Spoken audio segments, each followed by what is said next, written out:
अशा वेगवेगळ्या आमच्या योजना आहेत। त्याच्यामध्ये खूप मुख्यमंत्री अन्नपूर्णा योजना आहेत, बऱ्याच योजना आहेत।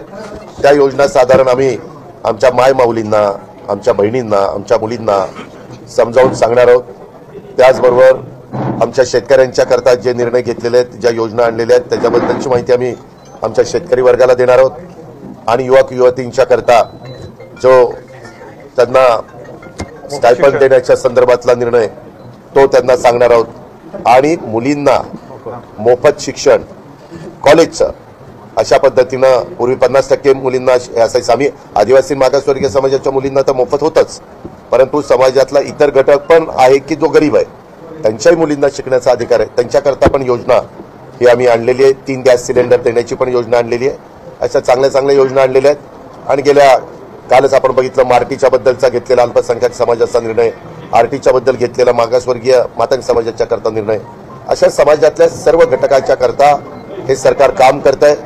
ही भूमिका हे सांगण्याच्या करता, त्याच्याबद्दल लोकांना माहिती देण्याच्या करता, त्यांच्याकडनं काही प्रश्न असतील तर त्याची उत्तरं देण्याच्या करता ही जनसन्मान यात्रा आम्ही काढलेली आहे। त्याला आज सुरुवात केली। अतिशय उत्स्फूर्तपणे प्रतिसाद हा वेगवेगळ्या ठिकाणी विद्यार्थिनींचा मिळतोय, शेतकऱ्यांचा मिळतोय। त्याच्यामध्ये जसं जसं आता मीडियाच्या माध्यमातून पण सगळीकडे दाखवायला सुरुवात झालेली की आमची ती यात्रा सुरू झालेली आहे, त्याच्यातनं महाराष्ट्राच्या कानाकोपऱ्यापर्यंत ही यात्रा पोहोचवण्याचा आमचा जो उद्देश आहे। आणि महायुतीचं सरकार पुन्हा या योजना अतिशय चांगल्या पद्धतीनं पुढेही चालाव्यात याकरता पुन्हा सरकार आलं पाहिजे, त्याकरता देखील आम्ही काही ताकाला जायचं आणि गाडगं लपवायचं ही आमची भूमिका नाही। आम्ही देखील उद्याच्याला येणाऱ्या विधानसभेच्या निवडणुकीच्या निमित्तानं मतदारांनी आम्हाला कौल द्यावा आणि आम्ही मतदारांच्या करता, जनतेच्या करता केलेली कामं ही त्यांना सांगून पुढे जाण्याचा निर्णय घेतला आहे। आपल्या इथं कालच आम्ही पैनगंगाचा मोठा निर्णय 85,000 कोटीचा घेतलेला आहे। तसाच या भागामधला देखील आरपार नारपारच्या बद्दल कालच कॅबिनेटला भुजबळ साहेबांनी हा मुद्दा काढलेला होता आणि आम्ही त्यांना सांगितलं, दोन्ही मुख्यमंत्र्यांनी कालच मी त्याच्यावर सही केलेली आहे आणि माझी सही झाल्यावर डीसीएमची सही होईल आणि सीएमची सही होईल। पुढच्या कॅबिनेटला नारपार या योजनेच्या करता पण अनेक वर्ष माझ्या नाशिक जिल्ह्यातले लोकप्रतिनिधी प्रयत्न करतायत, त्याला पण आम्ही अंतिम स्वरूप देण्याचं काम करतोय।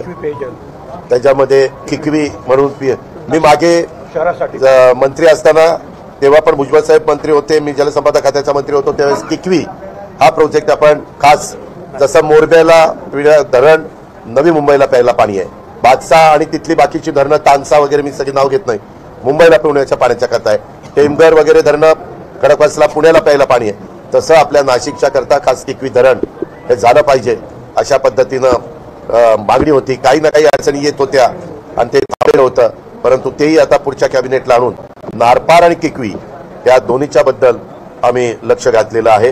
ही मला माहिती आहे आपल्यामार्फत आमच्या महाराष्ट्रातल्या जनतेला द्यायची होती। एकाने विचारलं तर मला फार बरं वाटेल। काही नाही, नाशिकचा शेतकरी कष्टकरी शेतकरी आहे।